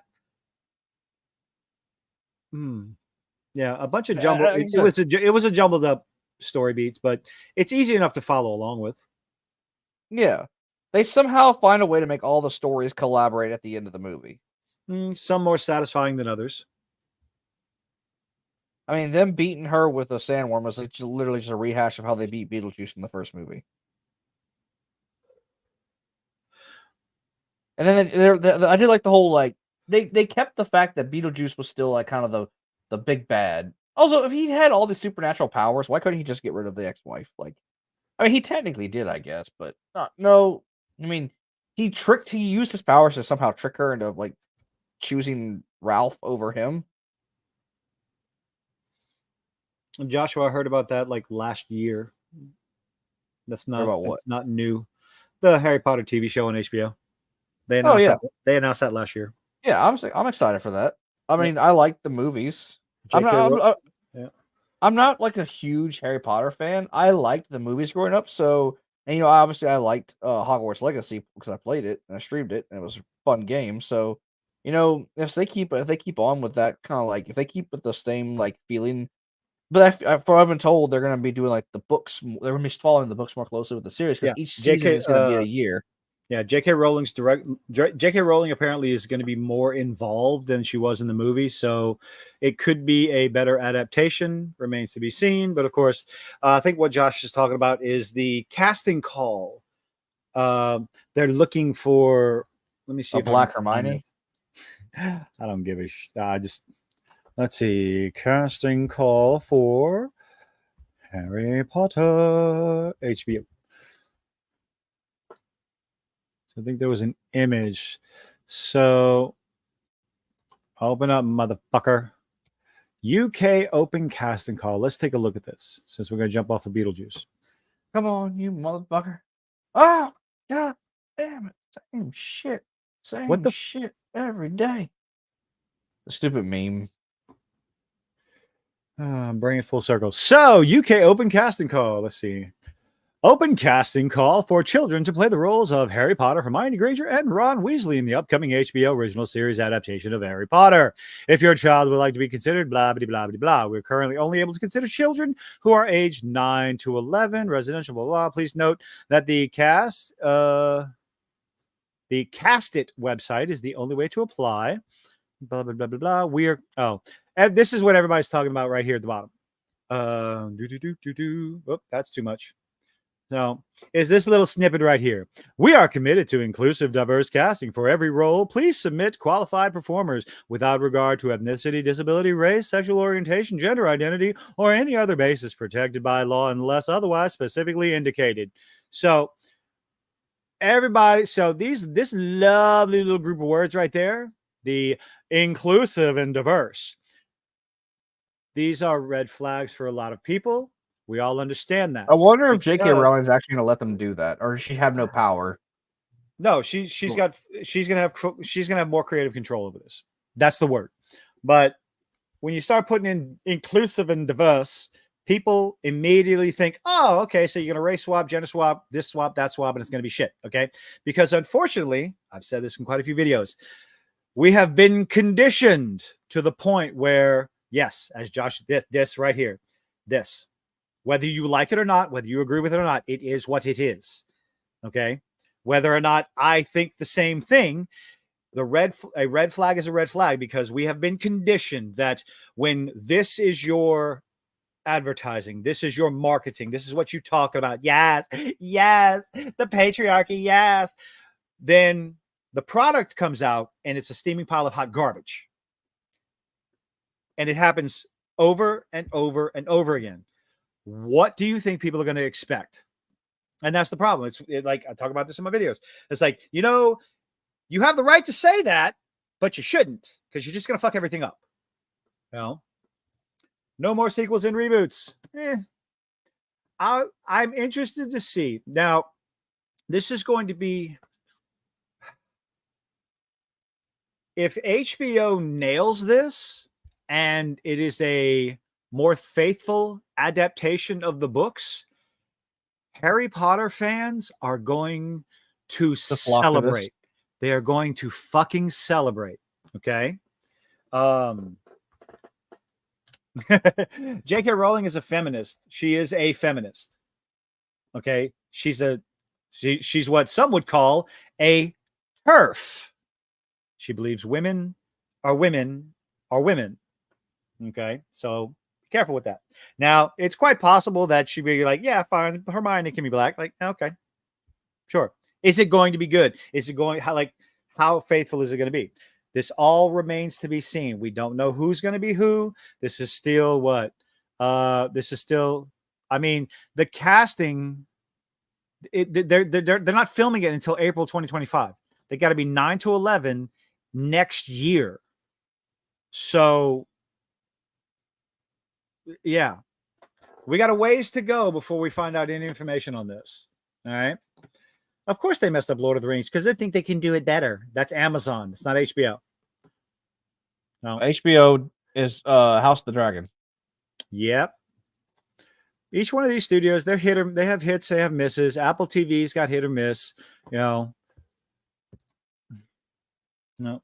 Put your bets. How many POCs will be in the show? A few. But the thing is, if they keep Harity, if they keep the main cast as the main cast, and oh look, it's a massively diverse school. Okay, there's gonna be lots of them, and that's fine. And I was never the hugest Harry Potter fan. I watched the movies. I never read the books. So I'm interested to see a different take on it, but not. I would prefer to keep the characters as they were prescribed in the book. Oh, I like. I don't like when whenever they're just pre-established characters and the way they look and they change it just purely for diversity reasons. I hate that. And that's what we're gonna have to wait and see. A lot of this stuff is wait and see. We can sit there and speculate all day long. And yes, that little statement at the bottom of that flyer is a massive red flag. It's the same concept of using people to fucking as race shields in case something goes bad. Of course it is. Edo, welcome. By the way, let's see. Harry Potter have a school in Africa. Every single one could be black, and it would be lore accurate, but they hate lore. Yes, they do. Oh no, okay. If you don't remember when Rings of Power was first announced, it was said that lore accuracy, respect the lore, was just a dog whistle for racism. If you remember that, somebody actually said that. I fucking hate this timeline. Lore accuracy. But I do think it would be interesting to I mean, maybe look if what happened J.K. to the Rowling. Acolyte. Yeah, yeah. Oh God. I think it would be interesting if we maybe J.K. Rowling or some other writers were given the reins on some of the other schools, like maybe Beau Batons and the Durmstrang. God, I remember the fucking names. Holy shit. Go do some stories in those schools. I think like an all girls wizarding school, an all boys wizarding school. That's like, how interesting would that be? But this is something I like. Childhood is believing in Mass Effect human alien relationships. Adulthood is realizing that Warhammer 40K makes more sense. Oh my goodness gracious me. Don't you know? Chuds. We are nothing but a bunch of chuds. The chuds are celebrating. Good Lord. Weirdos, chuds, incels. The names that we are getting called is just getting better and better. At least they're getting more inventive. Scissoring Sisterhood Academy of Witchcraft. That's on a whole different website, Steve. Okay. Yeah. So we got to wait and see what the casting for the Harry Potter show is. So what I was saying, Warner Brothers needs a win. Warner Brothers is desperate to have a win. With the video game. Well, that's why they're going back to Harry Potter. That's why they're going back to the Hogwarts world as far as franchises go. Didn't they get a win with House of the Dragon? Or is that not Warner Brothers? Yeah, and then The Flash came out. Okay. Yeah. And then the whole DCEU stuff came out. And then by the way, everybody came out. All the stuff just. By the way, everyone, did you know that I'm proud to say Suicide Squad killed the Justice League? Revealed that we never killed the Justice League. It was all clones the entire time. It was clones all along, which makes it even shittier. It was Agatha all along, actually. Are we what? Oh. You're gonna make us watch it. I mean, I don't know if I can watch Agatha, but I think I want to watch Skeleton Crew. I mean, I'll give each of them their fair chance. I know this decision of Agatha was made before Disney apparently decided, hey, we're gonna change things up a little bit. What's that? Disney's whole we're gonna the whole firing of all the quote unquote woke. Oh, Agatha's not going to be part of that equation. Agatha was done. I know. I said it was made before. I said that. Yeah. We got a ways to wait. We got a ways to wait. We still got to wait and find out if they're ever going to release Ironheart. I hope not. Ironheart's been done for a couple of years. Just get rid of that. Just tax write off. They can't, man. It was all a dream, so nothing really matters, and the story goes back to square one. Just fucking tax write off, man. That's all you gotta do. Tax write off. Warner Brothers did it with Batwoman. I would love to see Batwoman and the Acme movie. You mean the Wile E. Coyote movie? Acme, where Wile E. Coyote decides to sue. Why they shit canned that and wrote it off taxes? It just makes me want to see stuff like that. Considering all the garbage that gets put out, all the bad storytelling that they're putting out on TV and movies and everything, and those are the ones you decided to can. I don't know. Spending the year dead for what? Riri Williams steals a crippled man's property and claims ownership. Oh Lord, yes. Such a fan. Riri Williams has such a fantastic backstory. Almost, I think it's been said that it's a bit villainous. Like she steals the technology and is smarter than Tony Stark. Okay, sure, why not? People are going to be able to relate to that storytelling, right? Okay.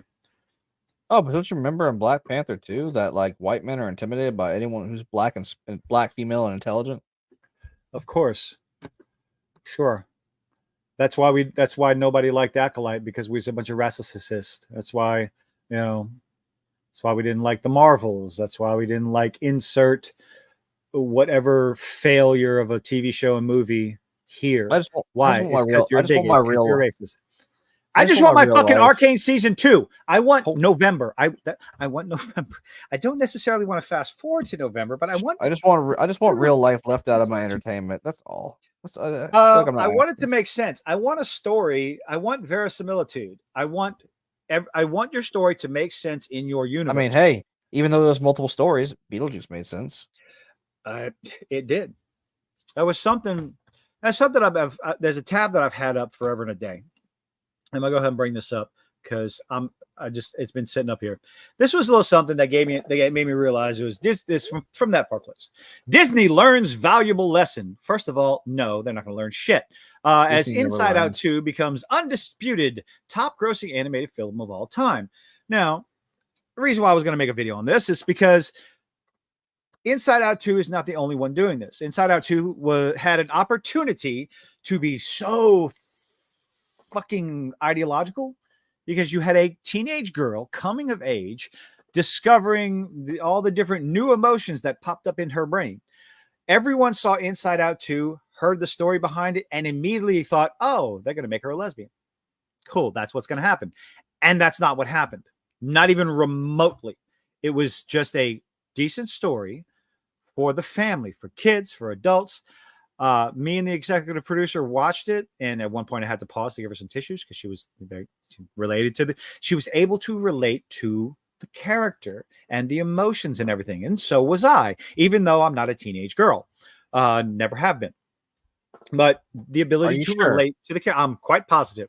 I don't know. You're quite old. You've had many years on this planet. You might have at some point had a mental mind shift at some point. No, I've checked. I've checked quite frequently. You check every night, don't you? Multiple times. Anyway, for a very long time. But essentially, you have a movie that's not full of any sort of messaging, that's just entertaining. And we've had a couple of those recently as well. Super Mario movie did the same thing. There's still time. Hey, no, I'm not even. No. No, I'm not. No. I don't want to get in trouble. Don't want to get in trouble. Don't want to get in trouble. Deadpool and Wolverine. That was a basic as fuck story, but it was entertaining as hell. You had some video games come out that were my universe. Huh? You're gonna old yeller my universe? I'm gonna old yeller your universe. Oh, you had some video games come out that were just entertaining. Black Myth Wukong sold millions of copies and is entertaining, and from China. And now you have Space Marine 2 and Astrobot, which are just fun games, fun movies, fun games. By contrast, you have Concord that looked like shit, that gave her robot pronouns. You had Dustborn, which was ideological drivel at best, complete and total failures. To say that if you honestly think Disney's going to learn any sort of lesson, I got some bad news for you. But it's something that the entire entertainment industry desperately needs to learn from. Learn. Figure out who your target audience is. And by target audience, I mean the people who are going, like, the money. Where's the money? The people who are going to actually spend their money to go be entertained and just put out the entertainment. Don't force the message in there. You can have a message. Warhammer 40K is kind of a political universe. Well, I say political. It's a bit fascistic. What happens to the same kind of idea Canadians? Like Super Earth from Helldivers. Like if you question, you're a heretic. If you question, you're a heretic. If you retreat, you're a traitor, and you are killed. You're dead. They put that in the game. So fantastic. There is no retreat. If you run from the enemy, if you run, you're considered a deserter, a traitor, and you're put to death. Period. Oh yeah. There's a rule for the Imperial Guard on the tabletop. I think it's probably still in there. But if I remember correctly, if there's something about if as the commissar you can shoot one of your troops to bolster the morale and give bonuses to the unit. The commissar can shoot one of the guys. I think maybe somebody in the chat remembers better than me, but yeah, shoot one of the guys in your unit to give your unit bonuses to motivate them. It was in the game when I was playing. Yeah. So you're saying that this Warhammer game was accurate to the lore of Warhammer? Yes. Yeah, go figure. Some people will say that the weapons not so much, but like I think the Malta weapons and the plasma weapons are a bit more powerful on the tabletop, but you need to do, have some changes, video game versus tabletop, because otherwise you're one shot and shit all over the place. But I think I want to go play Warhammer 40K. This game made me want to play the tabletop again, and I don't need to do that. That's expensive. Need to do that. It's more expensive than any of the hobbies. Oh boy, you think Magic is expensive? Shit. Whew. But back to what I was talking about. The only lesson they need to learn is just entertain people. Be entertaining. To sit there and say it's like I don't want politics in my. It's like you have politics in your game. You can be entertaining, and you can still have a message so long as it's entertaining. Final Fantasy VII. What are you talking about? Final Fantasy VII is very political. I was just about to say that the big corporations taking over and destroying the planet, and you're trying to stop them and all this other stuff. Overreach of government and corporate control. So yeah, there is messaging in video games, but when it's not in your face, sledgehammer on the nose, beating you over the head over and over and over again, then when it's not doing that, it's acceptable. Final Fantasy VII doesn't do that. It doesn't try to bring in real world examples like fucking Dustborn. Two games that try to do the same thing, similar objectives, using real world political examples and bringing it into an alternate universe. One of them is done well through storytelling and good gameplay, and the other one is just shit. No. Make it fun first. I was gonna say Beetlejuice was definitely like I felt like there was parts that they were picking at the modern audience in this movie. Like I felt those parts. Like the whole I feel like the whole character of Rory was a jab at the modern audience. You play and then a terrorist. The reason why I say that is because at the end of it, hold on. Yep. Go ahead. He was revealed to be a fraud. Yeah. Like I think that was like a whole. In my opinion, I felt like a meta commentary on how the modern audience is a fraud. They're not real, I guess fans of the product. Well, no, he was just the producer of a show that wanted to be more famous and money and thought he could get more popularity by being her wife instead of her manager. But remember he was like Astra needs a strong, a male feminine role model, whatever the fuck he said. I can't remember what he said. It was so stupid. I wiped it out of my brain. But he said that, and then it's revealed the movie he is a fucking fraud, and I feel like there was some kind of meta commentary on that. So Final Fantasy VII, I don't know. I don't know how much meta commentary there was. I don't watch movies. I try not to watch movies like that. If it doesn't smash me over the face with it, then I don't notice it. In Final Fantasy VII, you're an eco terrorist because that's what Shinra calls you. So we can see that as maybe media manipulation, corporate manipulation. I don't know. Yeah. You're an eco-terrorist. Yeah. I guess you are a terrorist. You're trying to blow shit up. You are a fucking terrorist. You are definitely a terrorist. You are causing destruction. Yeah. So what you're saying is you don't mind or care if there are race swaps, gender swaps, or any sort of bastardization of original characters as long as it's entertaining regardless. Case-by-case basis. Okay? It might not bother me as much as a hardcore fan, depending on it. I think I've said before that I don't care about this, I don't care about that, and I realize that's not entirely true. It's a case by case basis. To my characters. Accuracy, yeah. I like to be entertained. I look.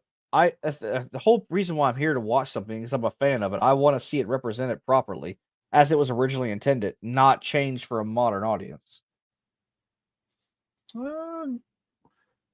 Red flags are red flags. You got to pay attention to the red flags, but do not. One red flag will not make me walk away from the possibility of a good show. There's got to be more than just that. I'll pay attention to the red flags, like the advertisement in that little flyer. Oh, that's a red flag. What does it mean? Don't know, because we don't know who the cast is. We don't know who they're picking to be the actors to portray Ron, Hermione, and Harry. Is it a red flag? Of course it is, but it's not going to get me to pass judgment yet. I don't pass judgment until I see the product. I mean, unless of course you just watching the Acolyte trailer before watching the Acolyte. Pass all the judgment you want on that. Oh, I'll pass judgment on the trailer for the trailer and what it's showing and what it's doing, and then I'll watch the show and continue with my judgment. My perspective. What you mean, Josh? I'm confused. My biggest standpoint.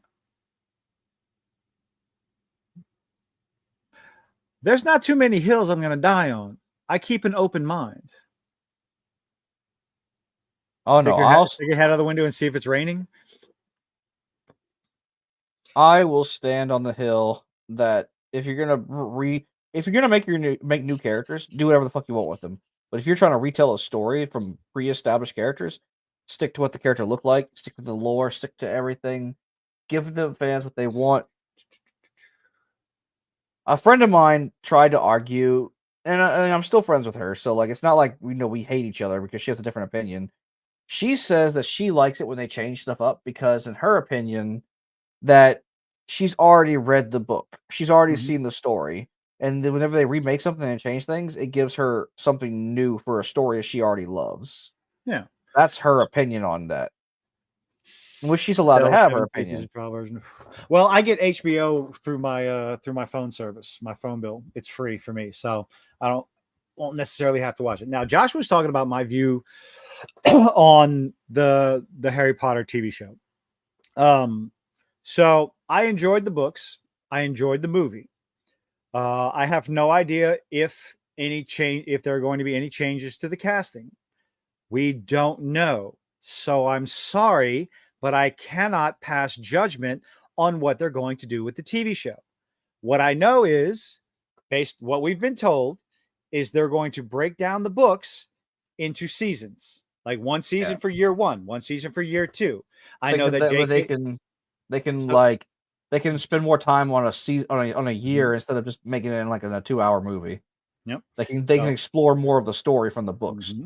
What I also know is that J.K. Rowling is more involved in the TV show than she was in the movies. So I think that's a positive because she created. I could not give a rat's ass about what her ideological leanings are. I don't care. Okay. I care as much about that as I care about the opinions of the lions and tigers and bears at the zoo or the elephants at the circus. Okay. I don't. I want to be entertained. Okay. If they decide to make ideological changes to the cast of the characters, well, I'm going to talk about it. And then when the show comes out, if it's a steaming pile of absolute ideological shite that steers so far away from the main books. Is this casting choice her decision, or is this the studio's decision? I don't know. We don't know. Well, it says something about the law. I can't remember. Like you said, it said something about the law, like how they're not going to discriminate against anyone they're not going to discriminate against anyone showing up for the casting call. That's it. They're not going to discriminate against anybody. That's all it says, which is good. Don't discriminate against anybody. Allow everyone to go and try out for to be part of the show.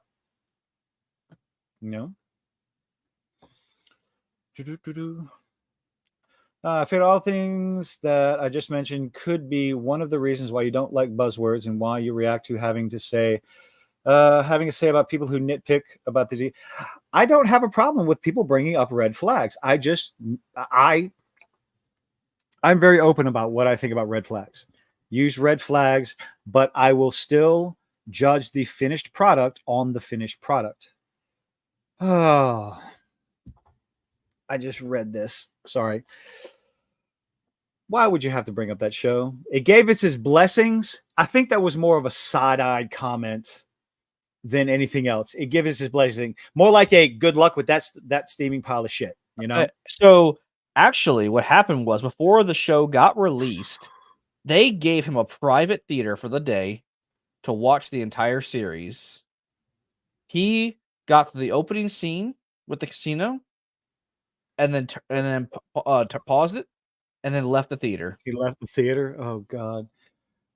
I just started watching the anime again, and please don't bring up the live action. I watched the first episode and nope the fuck out. I had no intention. No, I that didn't was even too much. I didn't even give it a chance. Nope. Again, I don't like when I want to see my characters portrayed accurately. I know, and that was my first red flag for the movie. And then I didn't even give it a shot, but people I trust, like they told me that like what was happening in the show, and I was like, but that's not how that happened in the anime. And they said, yeah, but this is how it happened in the show. And I was like, okay, cool. That tells me all I need to fucking know. Yeah. They didn't Oh, follow the anime. Oh God. And then I found out what they did to that one character. Oh God. The soldier. I cannot remember his name.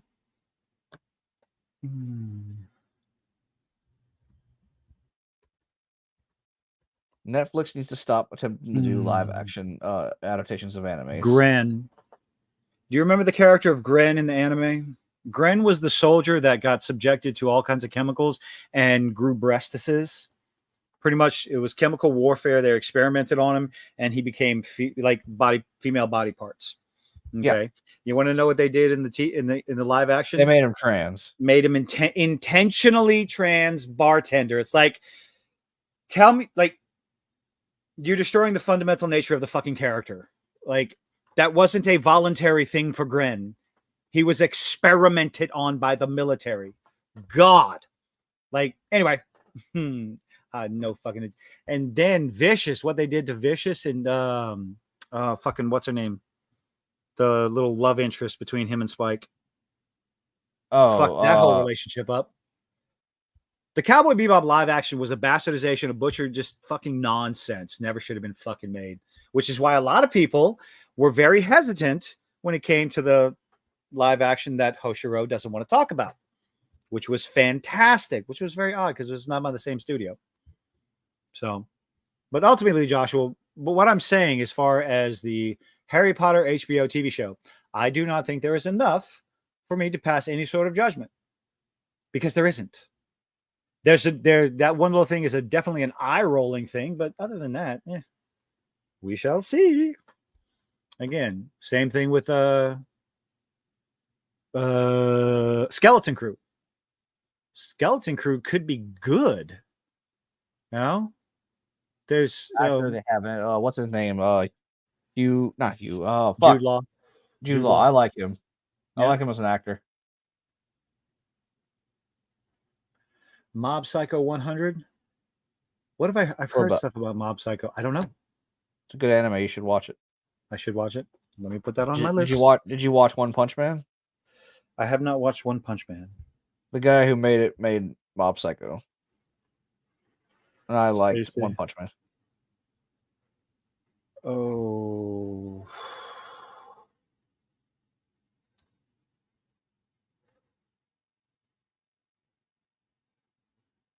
What? Nothing. I'll tell you about it after we're done. Something that I'm not going to be able to fucking sleep tonight. I'm not going to be able to sleep tonight. Well, then you could play Warhammer all night then. Oh, God. Sorry. It's something. Executive producer. They have water coming in the door. Oh. Do you need to go call them? Like, no, minimal use on the phone. The power's out. If you need to go, it's understandable. No, I'm good. I'm good. Okay. Are you sure? Yes. All right. Raised by Wolves. Longest Journey, Dreamfall. Mob Psycho. I have a list of shit. 1.8 Saitama. Okay, sorry. Where were we? Slight distraction. You sure you're okay? We can cut it short. I mean, we're only cutting it short. Yeah, we got 5 minutes. Sorry, y'all. I need to call it. I got the Important stuff. yeah. Life stuff is happening. So, thank you all for joining us. Sorry about that. I got something else is now taking over all my mental capacities, my mental faculties right now. People that know, I'll keep y'all updated. But thank y'all for hanging out. So, yeah, we're just gonna go. Sorry. Good night, everyone. Say good night, Gracie. Good night, Gracie.